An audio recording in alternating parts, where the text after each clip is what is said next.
I'm excited to talk to you guys a little more about the Schweitzer Fellowship today. I thought I would start off with a brief history of Dr. Albert Schweitzer because he really does embody what we hope that our fellows will experience over the course of the year. Dr. Schweitzer started out as a musician and a theologian. He was extremely well respected, but then at about age 30, he realized that he wanted to do something more with his life. So he decided to become a physician, which at that time, early 1900s, was not the well-respected position that it is now. Many people thought he was crazy for giving up his career as a musician, but he persisted forward anyway. After getting his medical degree, he then decided to open a hospital, which still exists today. It's called the Albert Schweitzer Hospital in Lambaréné in present-day Gabon, Africa. Dr. Schweitzer's hospital was destroyed during World War I, and then he actually went back and rebuilt it. So really embodying the sense of sticking to what you believe in and never really giving up on a dream. Later in life, Dr. Schweitzer was awarded a Nobel Peace Prize for his work on behalf of nuclear disarmament. So he's truly an icon of his time and someone that we hope that our fellows can really learn from. And for us, as I kind of mentioned before, the fellowship is really an opportunity to spend a year following in Dr. Schweitzer's footsteps. Over the course of the year, you'll design and implement a community service project with the assistance of mentors. And for us, we feel like it's really the beginning of a lifetime commitment to service. I thought I'd start with a brief video from our national office, which explains a little bit more about who Dr. Schweitzer was and also how we're working towards preserving his legacy through addressing health disparities.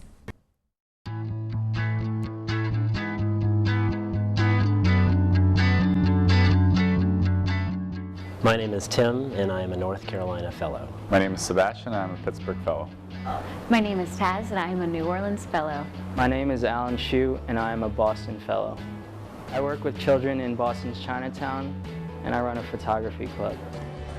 I think the biggest reward for me is getting to know the community in Chinatown. I learned very early on that in order to successfully conduct a project, you have to earn the trust of the kids. By the time my project got running, I wasn't considered like an outsider just coming in with a bunch of cameras trying to start a program, but someone who is actually trying to help the community. I'm doing a MD-MPH program, so I'd hope to integrate the stuff that I learned in those academic programs like the medicine and the public health, but also have this portion of my life dedicated towards service, which is kind of what I'm trying to do this year as a Schweitzer Fellow. Motivated by passion and an abiding desire to improve the health of our most vulnerable populations, multidisciplinary Schweitzer Fellows create and carry out 200-hour direct service projects that address not only clinical health issues, but also the social determinants of health, including poverty, the environment, and education. I am Oni Tungo, and I am an Albert Schweitzer Fellow.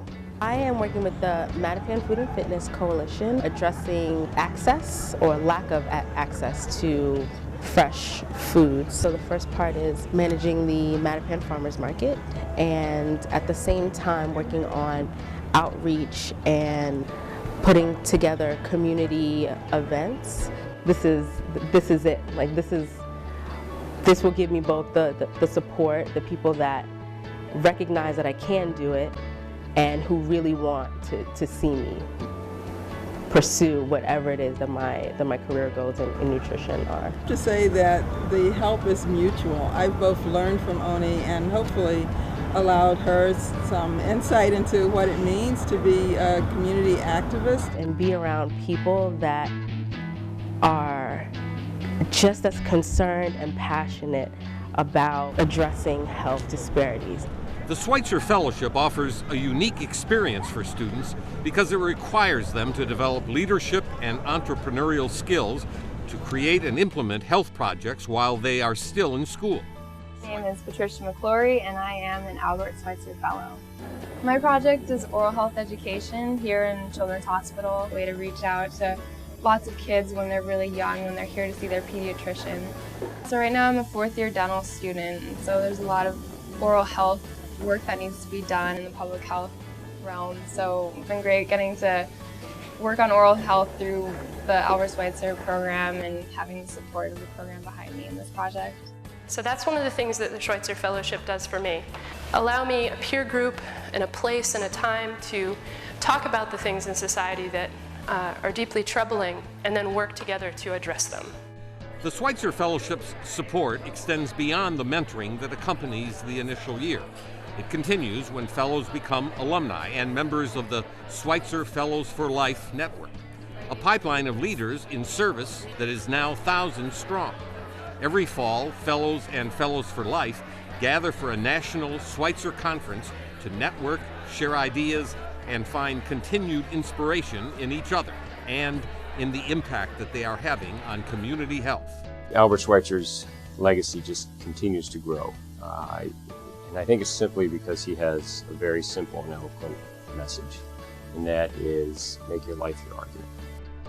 Dr. Robert McCursey served as a Chicago Fellow 15 years ago and now practices medicine in the Greater Lawrence Community Health Center in Lawrence, Massachusetts.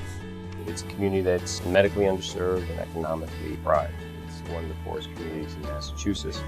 It needs a lot of healthcare providers as well as healthcare services. It's a community that is in need and a community that I enjoy working with.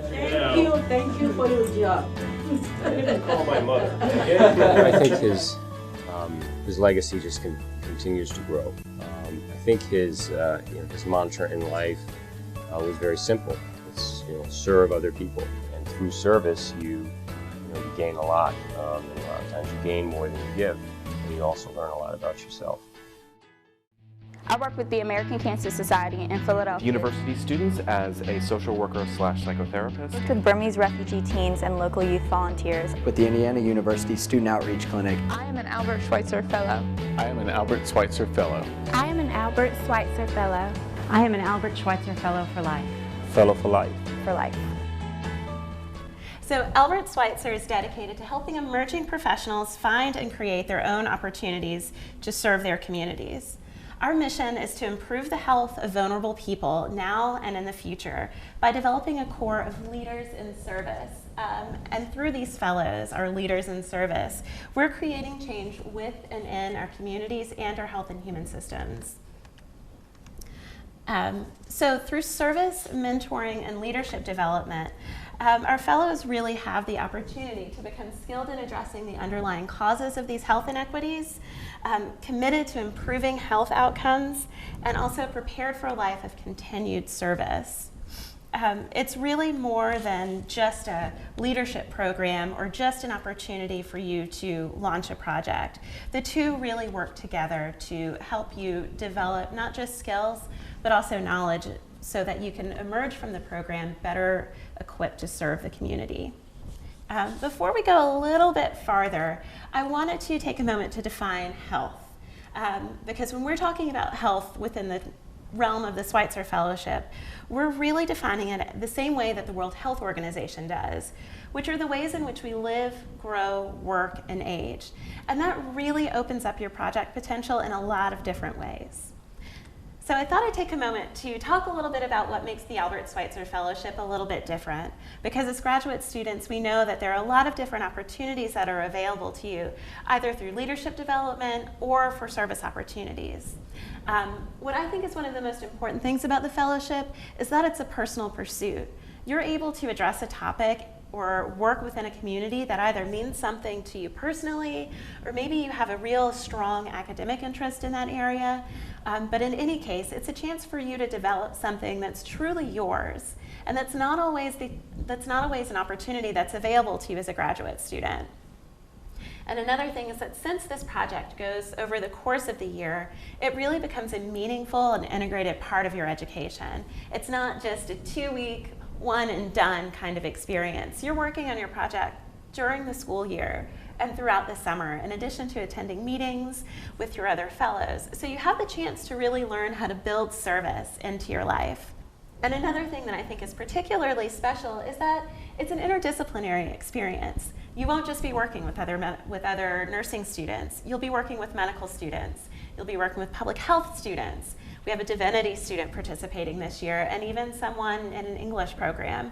So you'll have the chance to really come together with a group of like-minded peers to learn from them and get exposure to different topics and different ways of thinking that you might not have access to otherwise if you were just working with other nursing students. And then ultimately, we like to think that it's a gateway for lifelong service. As we touched on before, it really becomes part of your life in a meaningful way. And we hope that this experience not only trains you in the sense of you're learning more skills and learning more about the different ways that you can improve community health, but also how to build service into your everyday life. So we'll get into some of the nitty-gritty of what the year looks like and some of the program elements. At the core of the Schweitzer Fellowship is the 200-hour service project. 150 and 180 of those hours are spent in direct service. So that means face-to-face time with your community. And again, your project will be addressing an unmet health or well-being need. So that means that you're either taking something brand new and building it from the ground up, or expanding out on a current existing offering that the agency that you've partnered with might already be offering. In addition to your project, we have monthly meetings, and during those meetings are really when we get to dig in and you get to benefit from your other fellows, but we'll also bring in speakers or discuss other issues that are important to the fellowship. And another really big part is your mentor. You'll have an academic mentor, so that's a faculty member here at UT Arlington, and you'll also have a mentor at your agency that's housing your project. And I'll also be there to help kind of fine-tune some of the other programmatic aspects that you might be running against. So it's a really, truly supported endeavor. While you're doing something that's really challenging, you're not doing it alone, and you have the backing of lots of different people who are dedicated to helping you succeed. In addition to the monthly meetings in your project, there's also a public outreach activity, which the class, each class of fellows designs. It can be anything, really. This year, our fellows are discussing adopting a family for the holidays, as well as potentially doing Habitat for Humanity. Last year, our fellows did a book drive. Other chapters choose to do things like build a community garden, and others will have community health fairs. So it's really up to the class to decide what their outreach activity will be. And in addition, there's a $2,500 stipend to help offset some of the costs of your project, or even just help kind of fill in some of that financial burden that might come up over the year. And then finally, as you finish the year, you become a part of what we call the Fellows for Life Network. So that's all of our program alumni who are scattered across the globe. The Schweitzer Fellowship exists much larger outside of just Dallas-Fort Worth, and we have chapters across the country. So you'll be able to really benefit from other program alum going forward.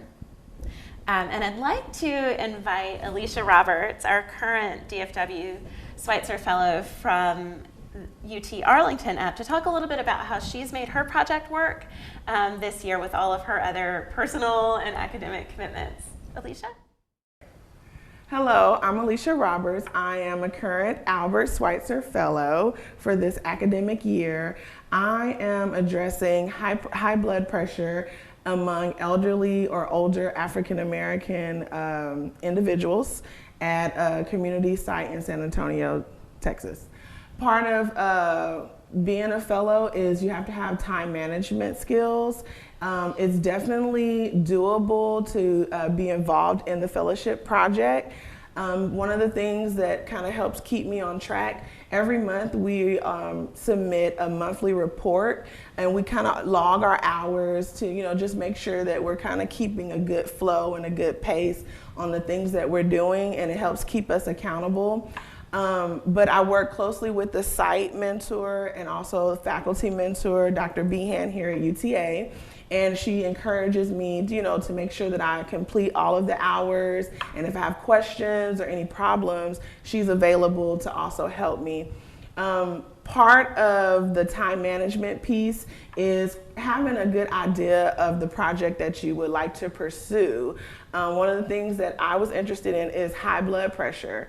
And so I looked for a community agency that might be in need, and I decided to use a church group because a lot of the members at the church had this issue. So you can pick a number of different topic choices in our fellowship. The cohort that is with us right now, we have a number of different types of projects that are going on. So you can be very creative in your project ideas. The idea is that you're looking for to offer a service, provide a service, and you are taking on a leadership role. Basically, I just wanted to say that it is something that is definitely doable while you're enrolled in your coursework. I'm currently a full-time PhD nursing student here at UT Arlington in the nursing program, and then I also work full-time as a clinical assistant professor, and I have small children as well. So if I can do it, I know that you can do it as also. Thank you so much, Alicia. I thought I'd go back and talk a little bit about some of the projects from last year and also another project from this year to give you guys a little bit of an idea of some of the other strategies that other fellows have used. You'll see the guy up here, Paul, standing with one of his program participants at a picnic table. Paul is a UT Southwestern medical student, and he developed a smoking cessation program at Calvert Place Men's Shelter, which is part of the Union Gospel Mission here in Dallas. And Paul took a little bit of a different route with managing out his hours. As a medical student, he thought it would be difficult to find a chunk of time where he could spend, a month getting a lot of hours in at once. So for him, with his schedule, it worked a little bit better to balance out a couple of hours a week throughout the course of the year. So he was there at the clinic 2 or 3 days a week, which worked out well for him. Down below, you'll see our fellows in the back, but you'll see more of her program participants. That's Jamie Pfaff. She's another medical student at UT Southwestern, and she developed a leadership program for teens with sickle cell disease. So Jamie spent a lot of time with them over the summer since her program was based out of Camp John Mark, which is a camp for children that have different illnesses. And what she did was, over the course of that week, she spent time with them at camp and then had monthly meetings that were a little bit longer with the students. So again, she had a nice little base of hours to build on when her schedule was working a little bit better, and then she was able to finish it out in smaller chunks that worked better with her academic commitments. And finally, over on the end, we have, you can't really see Hillary in the shot, but Hillary Evans is one of our current Schweitzer Fellows. And Hillary spent about a month this summer, every day, working with teens at Brother Bill's Helping Hand. And she developed a college and career readiness project for those teens. So she took them through on college tours. You can see they're on the SMU campus there, hearing from one of our tour guides about all of the different experiences that they can expect as a college student. She also took them to UT Southwestern, and they got to go and play in the labs there. But she took them through, got most of her hours in over the summer actually, and then we'll have shorter monthly meetings with them through to make sure that they're following through on their college applications. So those are just a few different time management tips that you can use when you're thinking about how you can make it all work and fit within your schedule. But I did want to circle back on something that Alicia said, and we'll touch base on this a little bit more later, is the importance of really digging in and working out the details of your project at the time of application. I'm here, and Dr. Behan, and I'm sure other faculty members here at UT Arlington are here to help you really develop a strong project idea at the time of application so you're able to hit the ground running once the program kicks off. So I have a couple more sample projects for you guys to kind of get your ideas going. But again, I'm always here if you want to bounce off ideas about different things that you could do. Again, you have Jamie's project. her leadership program for teens with sickle cell disease. A current project this year is actually from a Texas Women's University student, Chloe Rogers, and she's pursuing a PhD in health education, but she's doing colorectal cancer screening and awareness with older adults out of the Oak Cliff Family YMCA. It's something that she's personally really passionate about. One of her parents is a survivor of colorectal cancer, so it was something that meant a lot to her, and it was something that she really wanted to pursue through her Schweitzer project. One of our projects last year was based out of the Lena Pope home in Fort Worth. It was another TCU student, Brandy Schwartz. Brandy was a higher education student there, but she was doing a health literacy program for new parents at the Lena Pope home. So she was going in and doing workshops and screenings and lots of one-on-one meetings with the parents to help them learn more strategies to either feed their families healthier food, find time to exercise, improve sleep habits with their children. That was actually, I think, her best attended session last year, was the how do you get a small child to go to sleep workshop. And then another project from last year was a nutrition workshop series for HIV positive clients living below the poverty line who are receiving resources from the Resource Center in Dallas.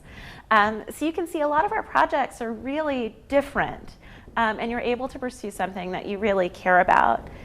Something that we're really proud of is that nationally, over 80% of our projects are sustained by the partnering agency. So that's one of the things that we work with the fellow with all year to make sure that they're planning for how to make sure that their project doesn't just end with them. I think it's important not just for the fellow to know that their work is living on, but more importantly, it's good for the community to have long-term projects. And it's not just to come in, make things better for a little while, and then pack up and go. I think that's something that we really focus on here. And I know Alicia has some great plans in place to continue her high blood pressure program down in San Antonio. So more of the details, I thought I'd kind of dig into our timeline. Your application deadline isn't until Friday, January 27th. So that means that there is lots of time for you to come up with a project idea and really hone it and get a strong application in. I'm also happy to read drafts of the application at any time. My contact information will be at the end of the presentation, but you can also get in touch with Dr. Deborah Behan here at UT Arlington to help with that process. If you're selected for an interview, we'll have a couple of different dates for you to choose from over the week of February the 20th. Those interviews will most likely be in Dallas, but if we have a good number of UT Arlington applicants, we may be able to move one interview day to this campus.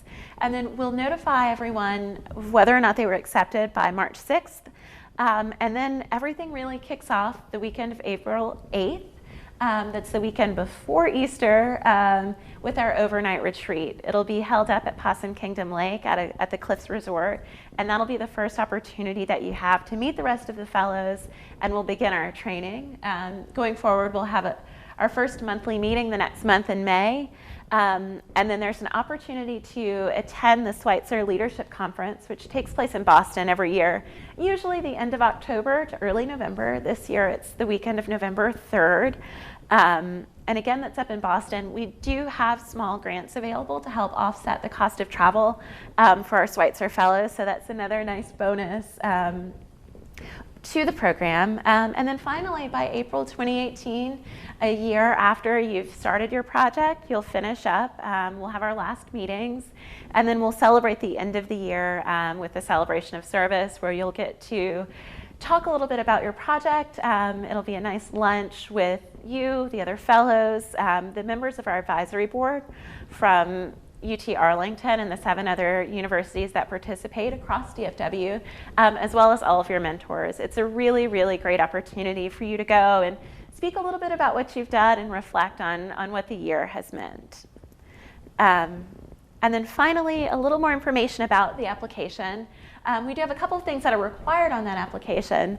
Most importantly, we'd like you to have a community that you would like to serve and a basic project outline. That's really the meat of your application. And again, I'm here and there are faculty members here at UT Arlington that will be able to help you with that application. In addition, we'd like to have you identify a potential community partner. And that's something that I can help with. If you don't already have an agency in mind, I have a database of different agencies in and around Dallas. So let's say you have an idea, you know you want to work with teenagers, for example. I can pull some agencies that do a lot of work with teens, and we can do outreach with you. If maybe you're not sure how you want to work with those teens, we can help you with outreach to the agencies and maybe find a need that the agency has identified to help with that. And then finally, you'll need to identify a faculty mentor on the application, as well as a personal statement. And the personal statement is something that I know our review panel looks at very closely. And again, you'll want to apply online. As of today, October 7th, the application isn't open just yet, but it should be open in the coming days. If you're really eager to get started, I do have the application in PDF form, so you can go and take a look and start getting it ready. But you'll just need to submit online at our website, schweitzerfellowship.org, by that deadline of January 27th. And then finally, we'll have our interviews the week of February 20th. And just a couple of eligibility notes. You do need to be enrolled in a graduate or professional degree granting program through May 2018. So that's through your Schweitzer Fellowship year. And again, you'll just need to apply online at schweitzerfellowship.org. And again, my contact information is here. So these are all of the different ways that you can reach me. Email is probably best. I'm not often at my desk this time of year, but you can give me a call and I will absolutely get back to you as soon as possible. And again, you can also reach out to Dr. Behan, who works with us here on UT Arlington's campus. And I hope to hear from you soon.